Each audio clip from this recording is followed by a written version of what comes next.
If you've ever messed with a microcontroller, a small display, an Arduino, or basically any kind of hobby electronics, you've probably seen some version of these. They're called DuPont connectors, or more accurately DuPont-style connectors, because there's so many different types. Normally on this channel we cover automotive connectors, but sometimes we stray from the formula. Let's check these out. The first important number here is 2.54 millimeters. That's the spacing, or pitch, between each terminal. 2.54 millimeters is exactly 1/10 of an inch, and it's an extremely common spacing in electronics. That's why these connectors can plug directly onto header pins you'll find on a huge number of microcontrollers, development boards, displays, and other electronics. You can use individual single position connectors directly on header pins, or group several circuits together into a larger housing. The kit I have here goes from 1 through 5 positions, but you are definitely not limited to that. There are even double rows. Double rows and single rows go up to I think 20 positions apiece. There are connectors with latching so that they can stay plugged into each other and be used like regular size connectors. Connectors that solder right onto boards. DuPont type connectors cover a lot of ground. These are intended for low current electronics and signal circuits. Quality 2.54 millimeter contacts in this style can be rated for around 3 amps per contact. And you'll commonly see terminals designed for wire somewhere around 22 to 30 gauge. It varies by manufacturer of course, but that gives you an idea of what they're capable of. There are 2 basic terminals in the system. You got a male terminal and a female terminal. And they're open barrel, just like a lot of connectors are, only much smaller here. They have the tangs for insulation and the tangs for grabbing the conductor. And here's something that's a little different compared to a lot of automotive connector families. The male and female terminals can use the same basic style of housing. The terminal inside determines which side of the connection you're building.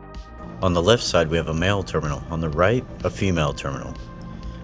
Same exact housing though. This also allows them to plug into each other.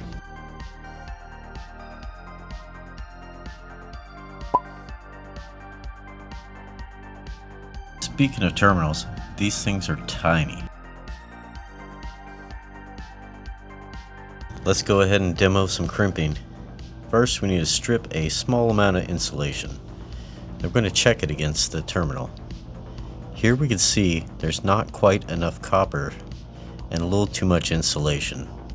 Let's go ahead and nip off just a tiny bit more and see how we did.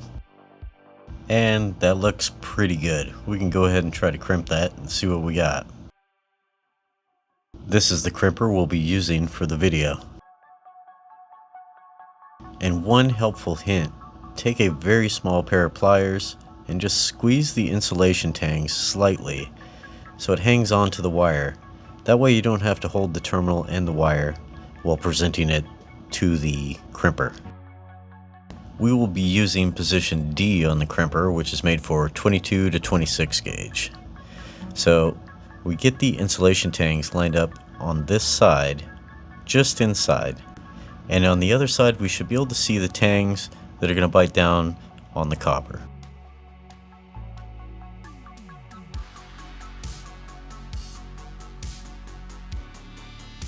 Notice the insulation tangs on these.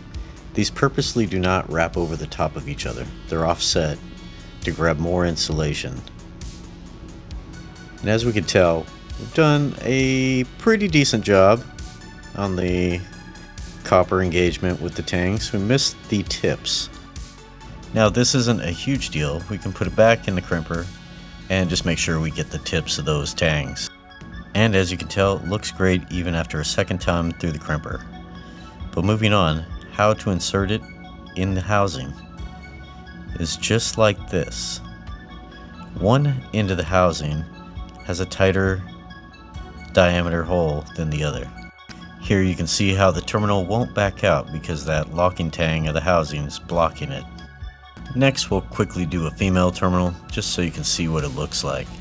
Same deal here. Squeeze the insulation tangs just a tiny bit so it stays together, and that one came out just fine. It crimps exactly like the one that I showed you previously. No reason to show it twice. And it inserts exactly the same direction. So see how that side's got a bigger hole? That's the side you want. And we'll just slip that guy in there. It'll lock in, and that's it. That's how all of them work. And just to reiterate a little bit, you can plug a single into one header pin if you want. And of course, you can plug it into another wire. These are typically used for kind of like testing setup, like a temporary wiring type of situation. The next thing you'll surely want to know is, how do you take the pins back out, or how do you depin the connectors? The main thing is to push forward on the wire. You see how it opens a small gap above the release tang? You push it forward, you're going to lift up the tang, and then you're going to pull back on the wire. And just like that, it's out. Very, very easy. These are really fast. It's even faster when you're not trying to do it for a camera. The best thing about these is when you're prototyping, you can put, whatever wires you want in groups. So here we have voltage in, ground, and 3 volts out. Now I've just made a 3-position connector. It just can plug and unplug all the power at one time. The green and yellow wires in the background are signal wires. So these are the most basic form of the DuPont-style connectors. I showed you some of the other ones, just some pictures. I don't know that I'll do a video on all those different types. There's no real need. They all work the same. But if you're combining automotive projects with modern electronics, you're probably going to run across these, or need to use them, for at least a prototyping phase. Well, thanks for watching. Don't forget to like and subscribe, and we'll see you on the next one.